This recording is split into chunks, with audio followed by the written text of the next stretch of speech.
Assalamualaikum warahmatullahi wabarakatuh. Kembali lagi di channel Berita Mistis.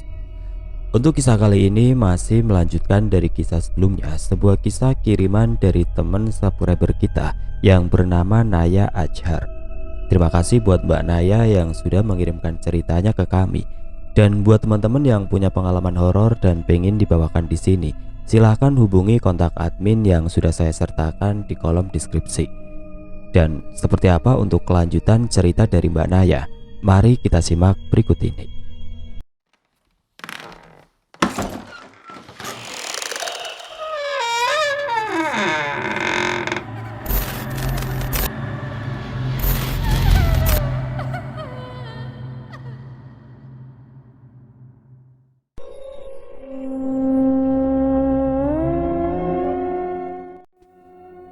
Beberapa hari kemudian, alhamdulillah kondisiku sudah kembali pulih. Walau badan masih terasa pegel, tapi sudah lebih baik dari sebelumnya. Aku meminta kembali pulang ke kontrakan saja. Akhirnya Aiman setuju kalau aku balik ke kosan. Singkat cerita, sesampainya aku di kosan, aku disambut gembira sama teman kosan. Ternyata aku melihat seseorang yang teramat aku kenal. Ia adalah Tehana. Tumben ada apa? Tewati, Bundali, Indri, kok nggak bersama Tehana? Seketika Tehana menghampiri. Gimana kabar kamu, Ai? Apa sudah baikan? Dan aku pun menjawab, Alhamdulillah Teh, agak mendingan. Tumben Teh, yang lain pada kemana? Entahlah, aku juga nggak tahu. Oh ya, kapan masuk kerja lagi? Belum tahu juga Teh, kapan masuk kerjanya. Mari masuk dulu Teh. Tapi maaf ya, kamarnya berantakan. Soalnya udah lama juga semenjak sakit nggak diberesin. Iya nggak apa-apa, Teteh ngerti kok. Kamarmu wangi, Ai. Walau lama nggak ditempati, 2 minggu kan kamu nggak masuk kerja.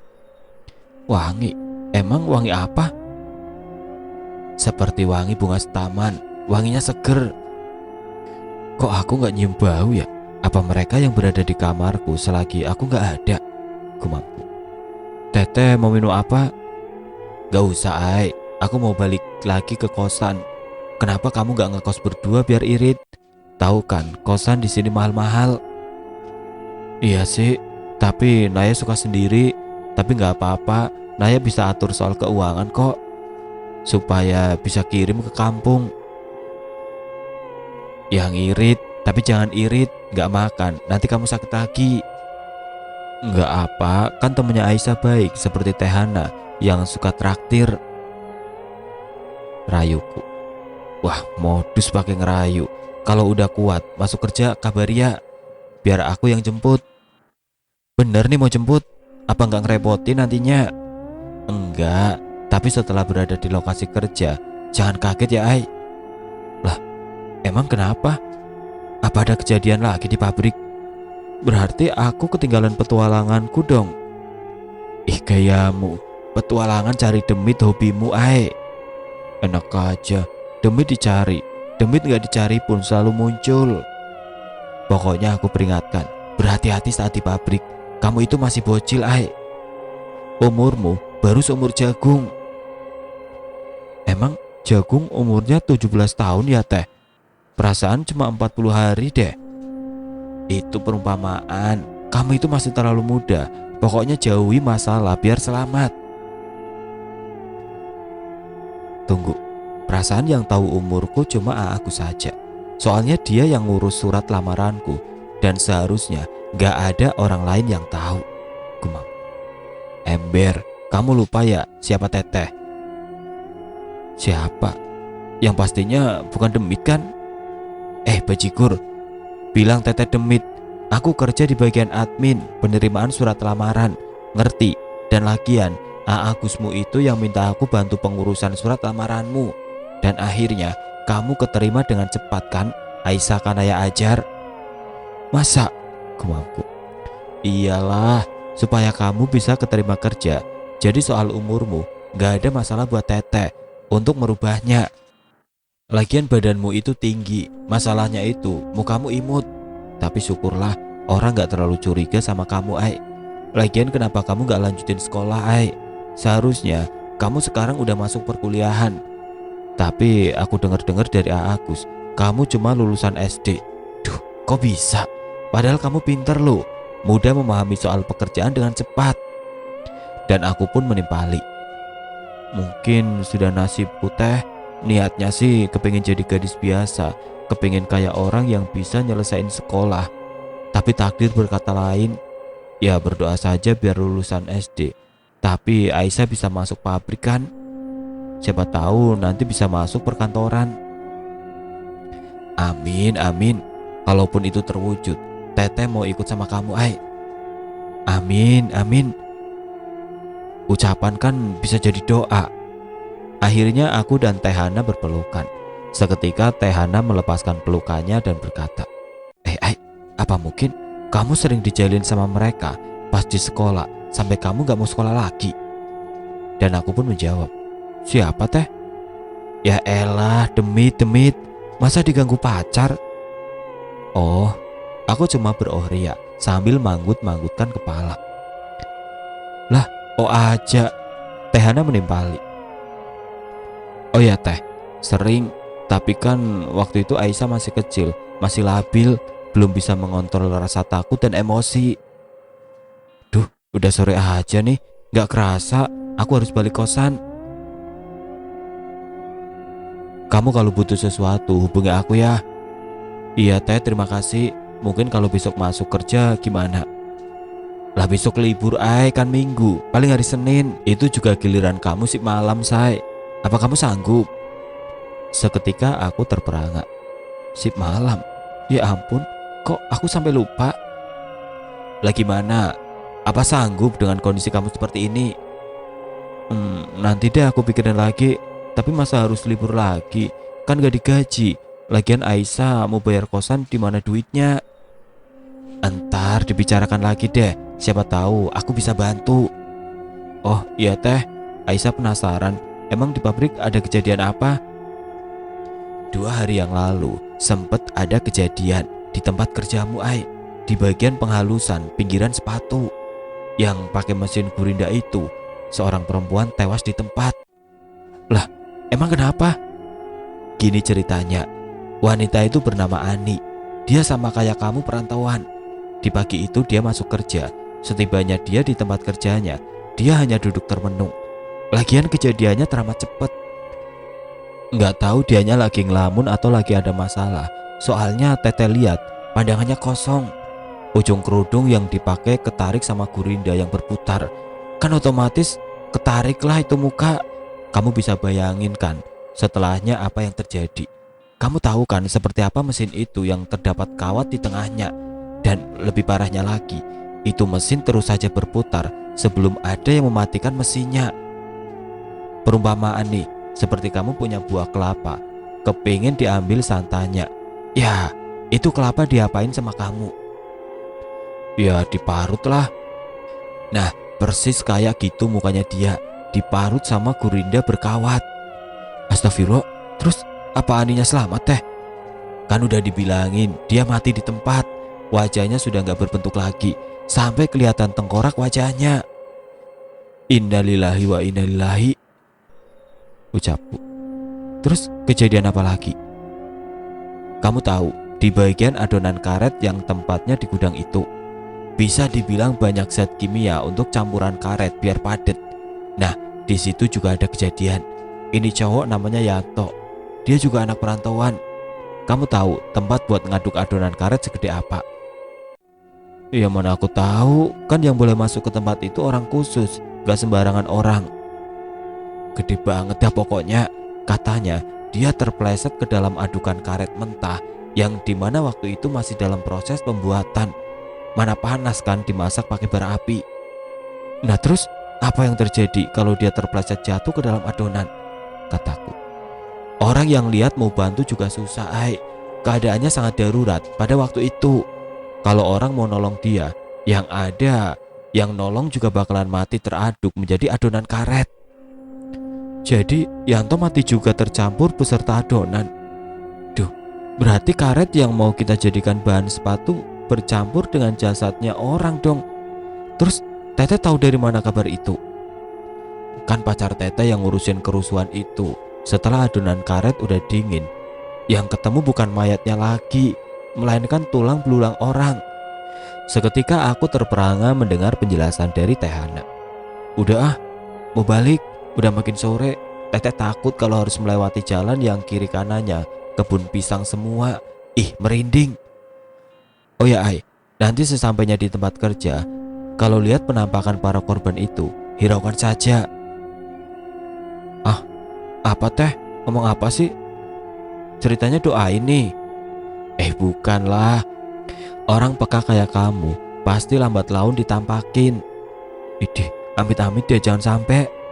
Oke, balik dulu, Be cantik. Oke, hati-hati di jalan ya. Awas, jangan ngelamun, nanti malah ada yang ikut lagi di jok belakang. Asem lo Ai, bajigur dasar. Singkat cerita, aku mulai bebenah kamar yang sudah 2 minggu ini aku tinggalkan. Lambat laun aku mencium aroma bunga kenanga yang menyeruap di hidung, dan aku merasakan ada seseorang di belakangku. Aku pun berbalik badan karena penasaran, dan pada akhirnya aku pun melihat penampakan yang tidak asing lagi bagiku. Kau, ucapku. Aku terheran-heran gak biasanya penghuni kamar nomor 5 bisa masuk kamarku. Kan biasanya cuma kepalanya doang yang nongol di tembok kamar. Dan aku melihat penampilan yang lebih baik dari sebelumnya, dengan rambut yang disanggul rapi, terselip bunga kenanga, memakai kebaya merah dan selendang hitam, terlihat ayu, cantik, walau sedikit pucat. Dia dengan perlahan menghampiriku yang masih menatap padanya. Jarak kami cuma 1 meter saja. Bau harum bunga kenanga makin tercium dan dia tersenyum padaku dan berucap, "Terima kasih Aisyah, kau mau membantuku untuk terlepas dari perjanjian dukun sakti itu. Sekarang sukmaku bisa terbebas, aku sudah bisa pergi. Tapi apa boleh aku ikut denganmu kemanapun kamu pergi? Aku ingin membalas kebaikanmu dengan cara mengabdi. Apa kamu bersedia?" Seketika ada suara yang berkata, "Tidak boleh, kau pergilah. Aisyah tidak memerlukanmu. Bukankah urusanmu sudah selesai? Sekarang kau terbebas, pergilah." Dan sosok itu hanya menunduk, terdiam. Sosok itu berkata, "Tapi saya kepengen membalas budi, tidak lebih." Dan aku hanya kebingungan terdiam tanpa suara, mendengarkan dan menyimak saja. Ya, itu Rahayu. Dia datang untuk menemuiku. Dia teman masa kecilku, walau beda alam. Ayu tetap kekeh pada pendiriannya karena dia yakin kalau aku tidak perlu didampingi karena sudah ada yang menemani, yaitu dirinya. Apa Ayu cemburu kali ya? Ah, masa sih? Gumamku. Aisyah, panggilnya dengan nada ketus. Aku lupa, kan dia bisa baca pikiranku. Aku pura-pura saja sambil nyengir ke arahnya, dan Ayu pun berkata sambil mengedipkan matanya sebelah, "Benar kan Ai, kamu gak perlu dia deketmu." "Ya, aku gak mau repotin kamu.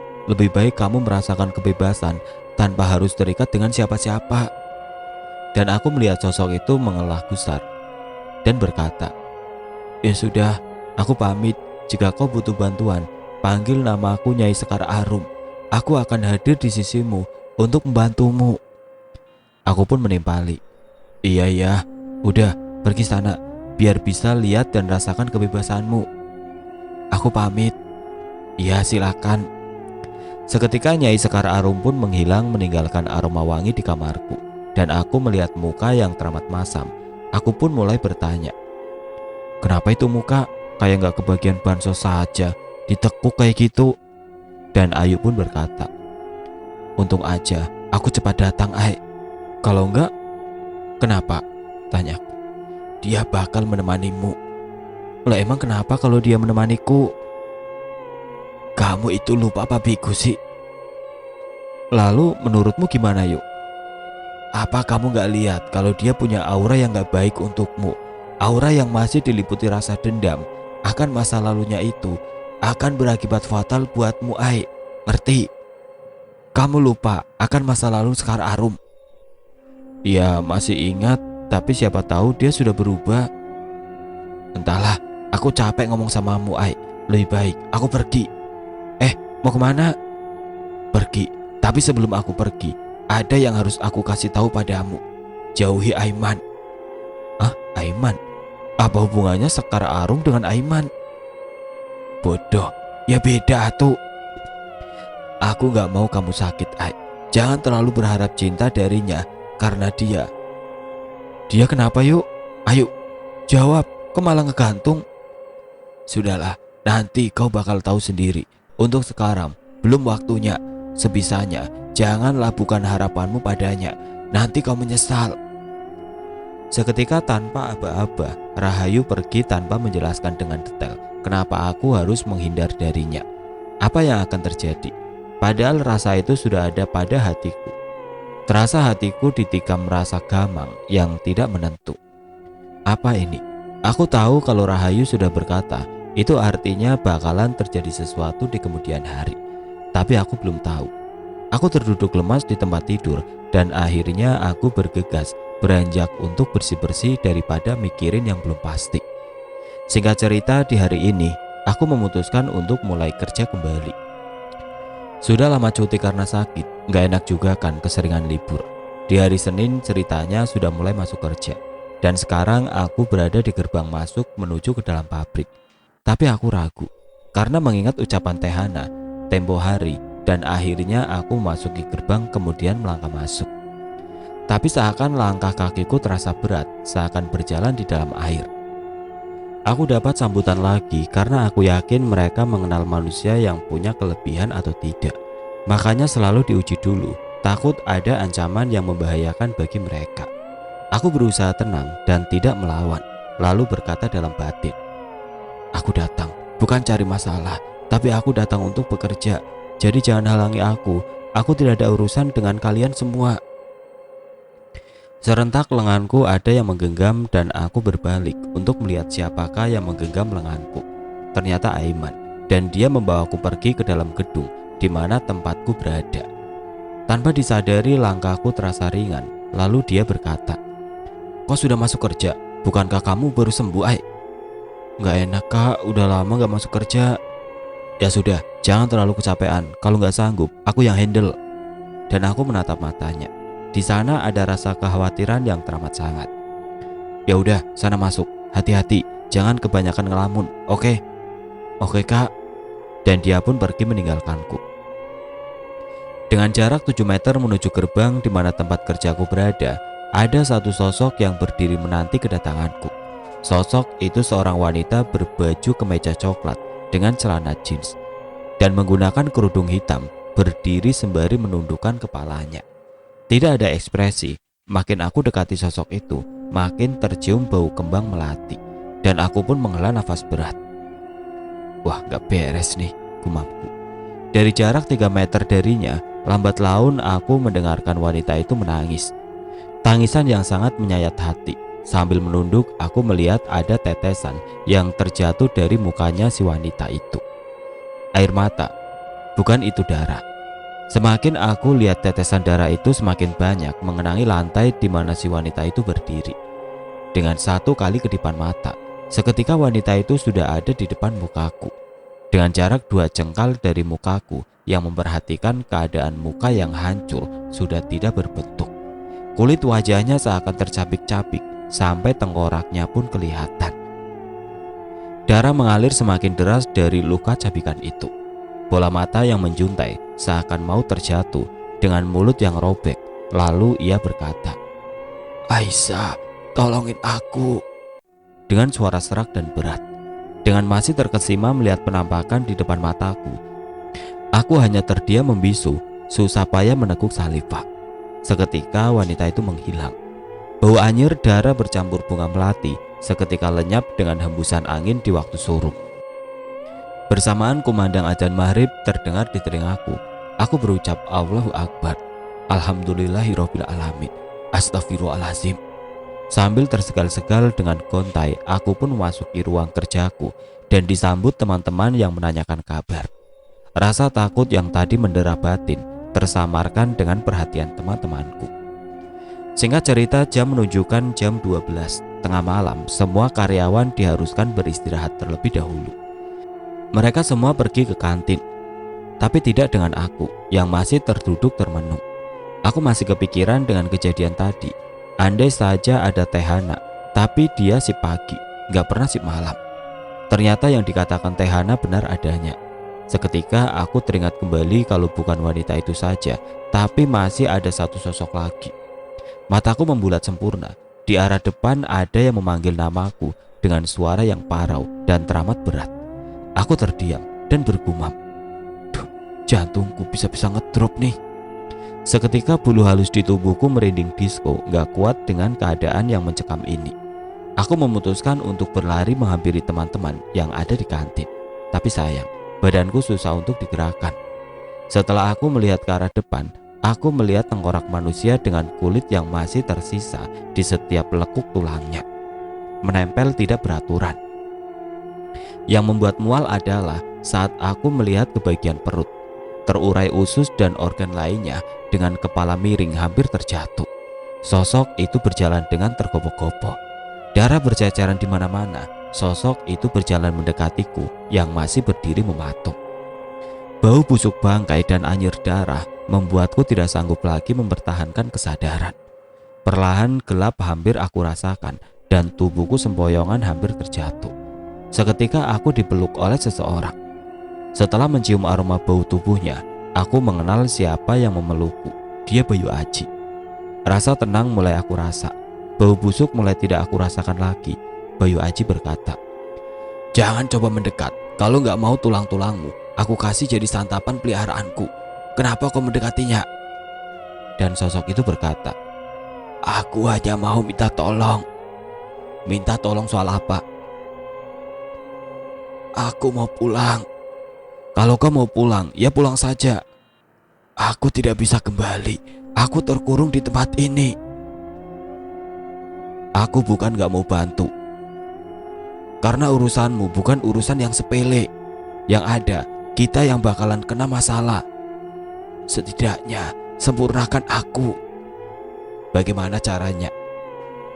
"Ambil tulang rangkaku yang berada di gudang, kuburkan dengan layak." Dan aku berkata, Itu tidak mudah. Tidak sembarangan orang bisa memasukinya. Ada kartu pengenal serta nomor PIN. Dan aku gak tahu, walaupun aku bantu, nanti aku bisa masuk penjara karena masuk tanpa seizin dari atasan." Dan aku mendengar sosok itu menangis pilu. Tidak terasa aku pun ikut menangis. "Aku hanya bisa mendoakan kamu saja. Semoga ada jalan keluar." Dan sosok itu pun berkata, "Baiklah, aku mohon bantuanmu." Dan seketika sosok itu pun berlalu dan aku belum tersadar. Sedari tadi posisiku masih memeluk Bayu Aji, lalu dia berdeham. "Nyaman kan ada di pelukanku?" Seketika aku pun melepaskan pelukanku, sembari menggaruk kepala yang tidak gatal. Lalu aku pun tersenyum. "Makasih ya." "Untuk apa?" "Kalau kau suka, aku akan selalu memelukmu, Ai." Jin mesum, udah sana balik." "Ide, habis mandi cepat dibuang, habis meluk langsung diusir. Lagian kamu masih sakit, belum stabil, Ai. Udah tahu kejadian yang bakal terjadi, masih saja diacukan." Dan aku pun mengalihkan pembicaraan. "Oh iya, maaf lupa," sambil cengengesan. Seketika ruangan yang tadinya sunyi mulai ramai kembali dengan kedatangan teman-teman yang baru balik dari kantin. Bayu pun menghilang dengan cepat meninggalkan aroma harum. Dua temanku menghampiri. Kamu gak ke kantin?" Tunggu, bau harum apa ini?" "Iya, baunya harum banget, bikin tenang. Ngantuk jadi hilang." "Iya benar." "Oh ya, kenapa gak makan?" "Enggak teh, lagi males aja." "Lah makan kok males, aneh kamu ini." "Maksudnya lagi gak nafsu." "Teh, apa Aisyah boleh bertanya sesuatu?" "Soal apa, "Soal si Indri kemana? Selama aku sakit dia gak kelihatan batang hidungnya. Tewati tahu gak?" Tewati hanya menghela nafas berat. "Kamu tahu, kalau si Indri sudah tinggal sekamar dengan si Arka. Maksudnya tinggal satu kosan. Gak tahulah sudah diapain aja sama si Arka." Aku terperangah mendengarkan penjelasan Tewati. "Itu gak mungkin, teh." 1 minggu kemudian sip malam sudah berlalu berganti dengan sip pagi. Di suatu persimpangan tidak sengaja aku bertubrukan dengan seorang yang aku kenal. Dia adalah Arka. Sorry. Aisyah, gimana kabarmu? Udah lama kita nggak ketemu. Basa-basinya. Dan aku tidak merespon setiap pertanyaannya. Justru yang aku tanyakan adalah keberadaan Indri temanku. Di mana Indri? Beberapa hari ini aku nggak bertemu dengannya. Dia juga sudah nggak masuk kerja lagi. Aku dengar kalian sudah tinggal satu atap. Maksudmu apa? Sudahlah, jangan mengelak lagi. Di mana Indri? Dan aku melihat respon Arka yang tidak suka kalau aku bertanya soal Indri. Kamu mau tahu Indri di mana, Ai? Ikut aku. Apa? Ikut kamu? Jangan berharap. Oke, kamu gak harus menuruti aku, Ai. Tapi jangan berharap temanmu itu selamat. Ngerti? Ancamnya. Ya Allah, apa yang terjadi? Gumamku dalam hati. Kau mengancam aku, Kak? Dan Arka tersenyum dan berlalu pergi. Samar-samar aku mendengar seorang memanggil namaku, Bunda Ira. Kamu nih, Bunda panggil-panggil gak dijawab. Lagi apa di pinggir jalan? Jangan dipikirin, pasti kamu lagi ada masalah kan sama si Arka. Udah cepat masuk, nanti telat lagi. Iya Bun. Singkat cerita, jam menunjuk pukul 5 sore. Ai, tunggu, kamu jangan balik dulu. Ternyata Kak Fitri. Ada apa, Kak? Ada lemburan buat kamu untuk malam ini. Ada 20 orang. Mau ya? Kan lumayan buat nambah uang saku. Jam berapa? Jam 4 kok. Duh, pulang malam dong. Aman gak ya pulang jalan kaki ke kosan? Udah dapat firasat aja nih. Kok gak enak ya? Malah bengong. Kamu udah kepilih. Udah, cuma sebentar kok. Mau ya? Aku cuma mengiyakan saja. Nah gitu dong. Selamat bertugas kembali, Ai. Setelahnya tidak terasa sudah jam 9 malam. Dari 20 orang yang lembur, cuma aku yang beda jalan pulang. Berjalan di jalanan sepi, lalu lalang kendaraan sudah berkurang. Di kiri kanan jalan, terhampar luas kebun pisang. Aku mencoba melangkah dengan tergesa-gesa supaya cepat sampai. Seketika langkahku terhenti, padahal jaraknya cuma 15 meter lagi aku dihadang oleh 4 pemuda jalanan. Atau preman pastinya. Karena aku lihat potongan mereka amburadul, urakan, enggak karuan. Hai cantik, temenin AA yuk mojok dulu. Sambil cengengesan. Ayolah sayang, cuma sebentar kok. Abang akan berikan kenikmatan buat Neng. Mau ya? Dan aku berkata, maaf bang, aku sudah ada yang jemput, mau pamit, permisi. Seketika mereka menghadang jalanku. Wah gimana nih, apa yang harus aku lakukan? Tanpa disengaja sudut mataku menatap sesosok makhluk yang terbungkus kain kafan lusuh dengan muka yang hancur. Rongga mata yang bolong tapi seakan sedang memperhatikanku. Diperkirakan tidak jauh dari tempatku berdiri, cuma 4 meter di sebelah kiri jalan di samping pohon pisang, dan bau busuk bangkai pun mulai tercium. Ayolah Neng, temenin kita, sambil mengelus tanganku. Dengan keras aku tepis tangan itu, lalu mereka pun tertawa terbahak-bahak. Tolonglah bang, saya mau balik, kebetulan saya sudah ada yang jemput. Wah bos, gadis ini berusaha mengelabui kita. Sikat aja bos, gimana? Tunggu. Benar kok bang, itu paman lagi nungguin di pinggir jalan dekat kebun pisang. Coba deh, abang-abang tengok. Jangan berusaha kabur, kita gak bakalan lepasin bidadari nyasar. Kapan lagi kita enak-enakan? Iya kan bos? Bener apa kata lo? Ayo sikat aja.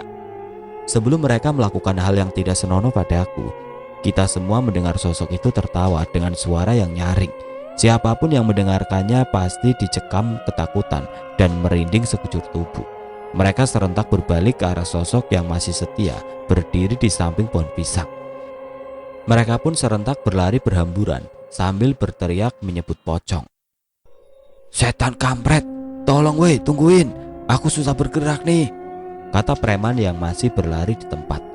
Aku hanya berdiri menyaksikan kelakuan mereka yang sangat kocak. Tapi aku tersadar, pocong itu di mana? Hilang. Aku terus menelusuri keberadaan si pocong itu, namun tidak ketemu. Sampai suatu ketika aku berbalik ke kiri, sosok itu berada tidak jauh di hadapanku dengan jarak 1 meter saja. Akhirnya aku pun kocar-kacir lari dengan sekuat tenaga yang masih tersisa. Tidak terasa setibanya di depan kosan, aku disambut dengan Teh Mayang penghuni kos. Ai, kamu baru pulang jam segini?" Aku berdiri membungkukkan badanku karena merasa lelah dan nafas yang tersegal-segal. Habis ngapain kamu? Kayak habis lari maraton saja." Dan aku pun menjawab, "Emang habis lari maraton? Teteh sih belum merasakan bagaimana lari maraton di malam hari. Maknyus deh pokoknya." "Ideh, itu mukamu pucat kayak habis dikejar setan. Kamu habis lihat yang macem-macem ya? Ayo ngaku." "Enak aja. Udah mau mandi, gerak." Setelahnya aku meninggalkan temanku dan berlalu masuk ke dalam kosan. Keesokan harinya di perjalanan menuju ke tempat kerja, aku menerima pesan chat WA. Ada nomor tidak dikenal. Nomor siapa? Nomor itu mengirimkan video seseorang. Setelah aku buka, aku kaget, lalu terdiam 1000 bahasa karena yang ada di video itu adalah Indri temanku.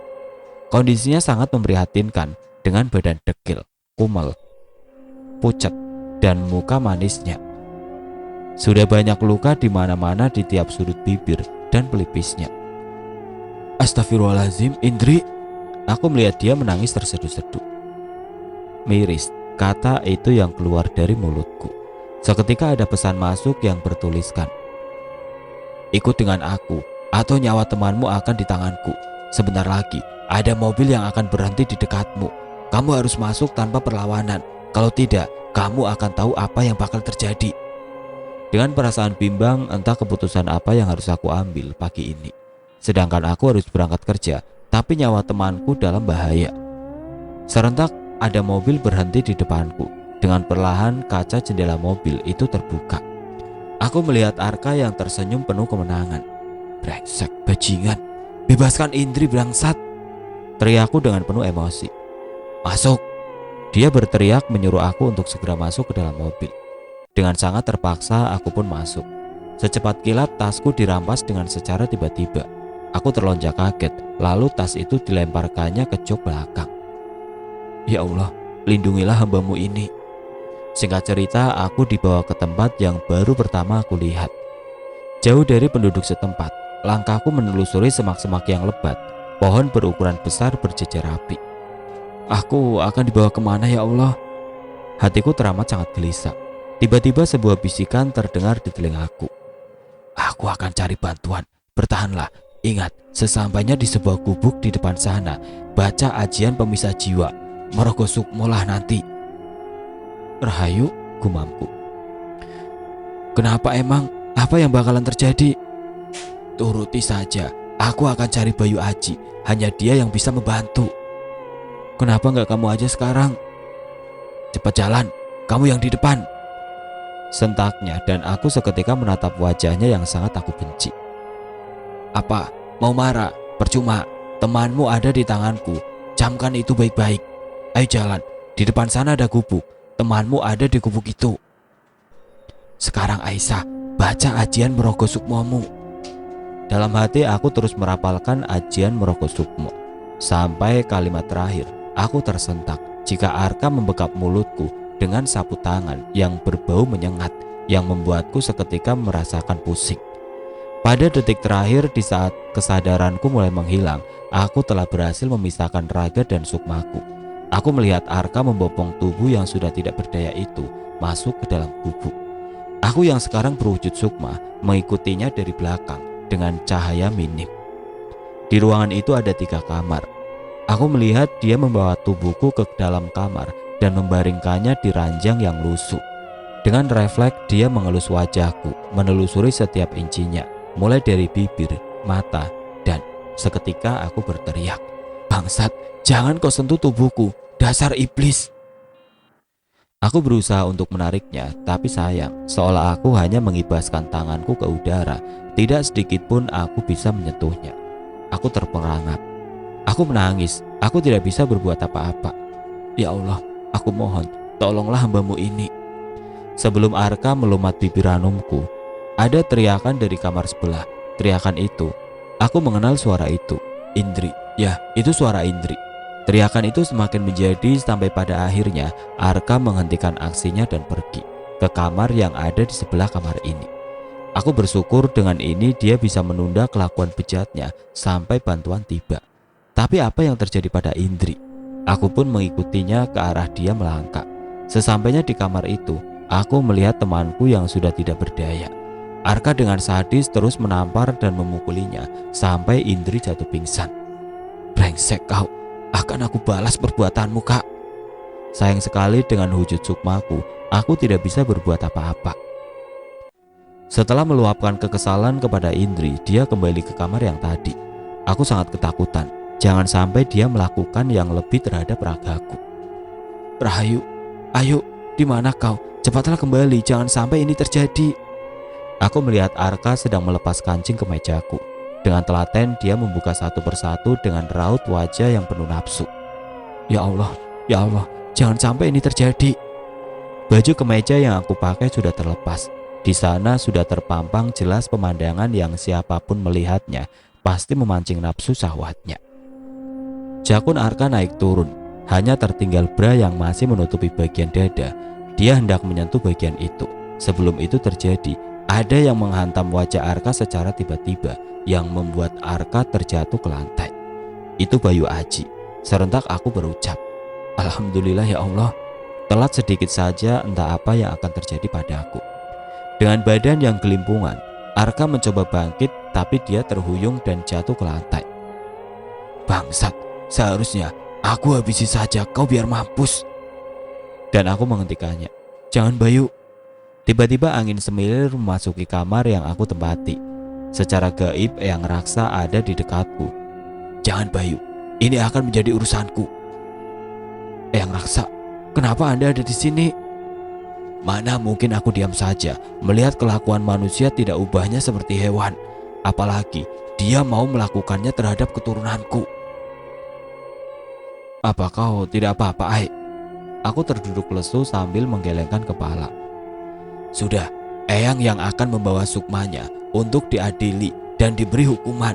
Kau urus temannya Aisyah dan bawa Aisyah pergi dari sini. Baik Eyang. Dengan gerakan cepat Eyang Raksa menghampiri Arka dan membawa paksa jiwanya lalu menghilang seketika. Kini yang tersisa hanyalah seonggok raga tanpa jiwa. Dia masih bernapas tapi tidak ada respon seperti orang yang lagi koma. Singkat cerita, Indri sudah dibawa ke rumah sakit dan mendapatkan perawatan. Mental, kejiwaannya sedikit terganggu. Apalagi aku menerima kabar yang membuat aku shock parah. Indri sedang hamil. Entah siapa yang harus disalahkan. Aku pun tahu Indri dengan kondisi yang tidak sadar karena terpengaruh pelet pengasihan semar mesem yang Arka miliki. Dan kondisi Arka dinyatakan koma, padahal jiwanya dibawa ke alam lelembut. Aku gak bisa berbuat apa-apa. Hari demi hari, minggu berganti bulan. Tiada terasa 1 tahun aku bekerja di pabrik sepatu ini. Cobaan, rintangan, ujian keikhlasan, dan kesabaran selalu bergantian untuk menguji umatnya. Dan hubungan aku dengan Aiman semakin dekat dan mulai merasakan apa itu cinta. Seolah aku lupa tentang peringatan yang Rahayu berikan tempo dulu. Sampai pada akhirnya aku mengerti dengan apa yang Ayu maksud. Suatu ketika Ayu dikabari kalau ibunda Aiman mengalami kecelakaan dan sedang dirawat di rumah sakit dengan kondisi kritis. Aku diajak Aiman untuk menjenguk ibundanya yang berada di rumah sakit. Setibanya di depan pintu, Aiman bergegas menemui ibunda tercinta. Aku dihalangi oleh Rahayu. Jangan masuk, cukup di sini dan dengarkanlah. Kebetulan pintu masuk terbuka setengahnya, jadi aku bisa melihat ada banyak orang di dalam sana. Mungkin keluarganya, pikirku. Aku mendengar Aiman menangis terharu, terseduh-seduh, dan pembicaraan yang tidak akan aku lupakan sampai saat ini adalah di mana ibundanya Aiman meminta Aiman menikahi Pika, anak dari temannya, sebagai permintaan terakhirnya. Aiman sempat menolak, tapi sang ibunda tetap pada pendiriannya. Sebelum ia pergi, ia kepingin melihat anak yang disayang menikah dengan wanita yang dipilihkan untuknya. Seketika mataku berembun, tidak kuasa menahan rasa sakit, sesak, kecewa. Pada akhirnya bendungan itu pun mengalir dengan deras, sembari aku membekap mulutku dengan tangan. Rahayu menyuruhku untuk segera pergi karena dia tidak ingin aku lebih kecewa lagi. Tapi aku ingin tahu setelahnya apa yang akan terjadi. Pada akhirnya Aiman pun setuju dan diadakan ijab kabul dadakan di depan ibunda tercinta. Karena ini sudah dipinta oleh ibundanya Aiman. Aku mendengar Aiman mengucapkan ijab kabul itu dengan lantang. Pedih, bagai tersayat beribu-ribu duri. Aku pergi dengan hati yang hancur. Di setiap langkah yang tidak tentu arah, aku menelusuri jalanan yang berlalu lalang kendaraan. Sampai aku tidak sadar, ada mobil yang secara tiba-tiba menyerempet tubuhku sampai aku terhuyung terjatuh. Lalu tidak sadarkan diri. Sadar-sadar yang pertama aku lihat adalah plafon bercat putih. Aku berada di suatu ruangan ini. Sembari aku memegang kepala yang teramat sakit, aku bergumam, di mana aku? Apa yang terjadi padaku? Jam berapa ini? Di mana yang lain? Sembari aku menatap ke arah jendela. Samar-samar aku melihat sosok bayangan yang masih berupa kabut tipis. Lambat laun memperlihatkan sesosok wanita berdaster putih, kecoklatan, dengan rambut panjang acak-acakan. Dan yang paling mengerikan, aku melihat punggung wanita itu terdapat lubang besar alias bolong. Apa itu sundel bolong? Dengan posisi yang masih membelakangiku. Astagfirullah. Aku yang masih terpaku melihat penampakan itu. Bisa dibayangkan di bagian punggung si wanita itu terdapat banyak belatung yang masih menggeliat, dan belatung itu berserakan di lantai, disertai rembesan darah dengan aroma busuk bangkai. Seketika kepala wanita itu berputar 100 derajat menghadap ke arahku. Dengan kondisi badan yang masih membelakangiku, aku melihat wajah yang begitu pucat dengan lingkaran hitam di matanya, lidah yang menjulur panjang sampai ke perut. Dia tersenyum menyeringai sampai mulutnya itu robek. Innalillahi, astagfirullah, amit-amit Gusti.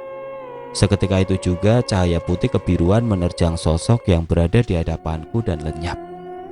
Assalamualaikum. Waalaikumsalam. Gimana dengan kondisimu, Aisyah? Raden Abbas Sanjaya, Anda? Ya, salam Nyai. Siapa kamu? Dia Sri Anjani.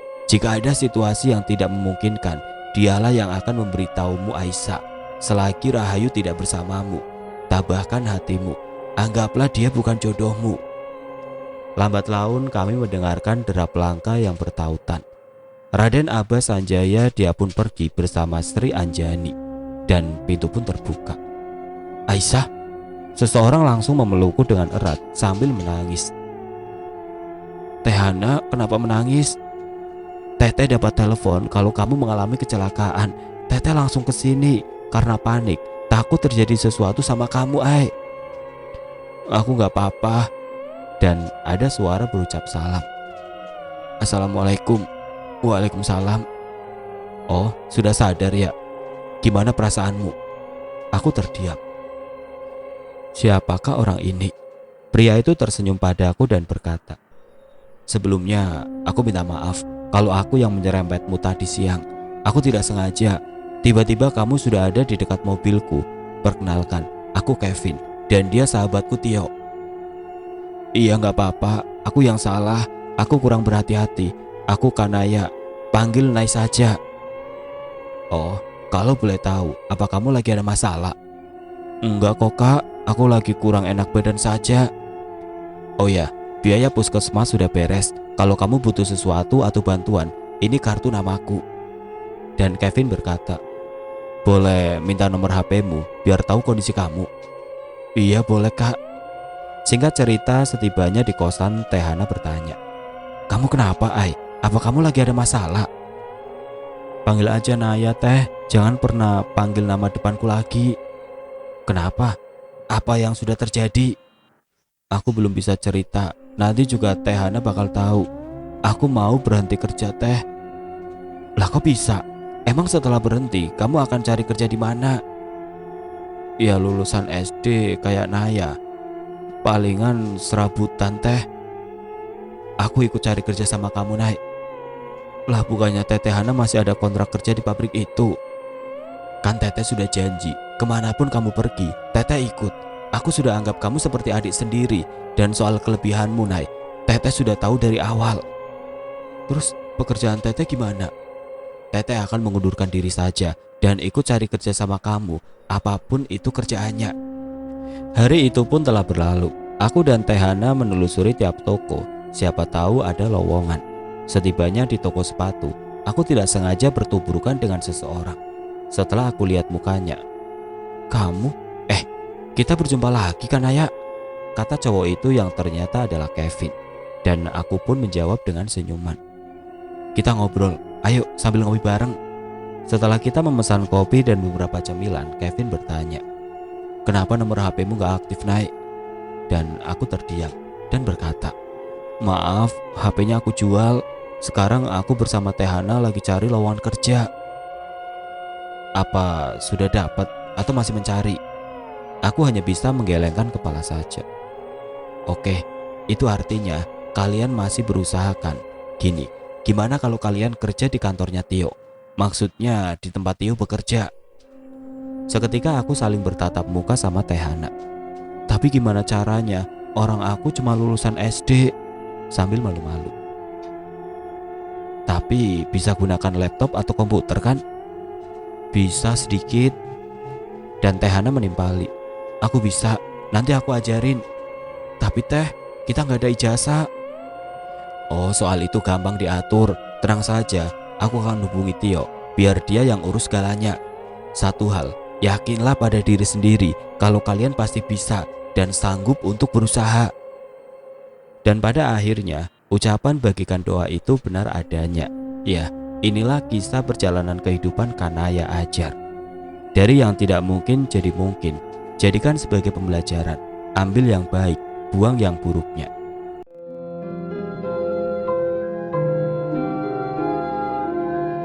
Oke teman-teman, seperti itulah akhir dari kisah ini. Semoga kita semua bisa mengambil hikmah dari kisah ini. Buat Mbak Naya, terima kasih banyak sudah berkenan mengirimkan kisahnya ke sini. Dan mohon maaf jika ada kesalahan-kesalahan ucapan yang saya sampaikan. Dan bagi teman-teman yang ingin kisahnya dibawakan di sini, silahkan hubungi admin kita yang kontaknya sudah saya cantumkan di kolom deskripsi. Dan bagi teman-teman yang baru bergabung, jangan lupa untuk like, komen, share, serta subscribe channel ini. Dan nantikan kisah-kisah horor berikutnya tetap di channel Berita Mistis. Wassalamualaikum warahmatullahi wabarakatuh.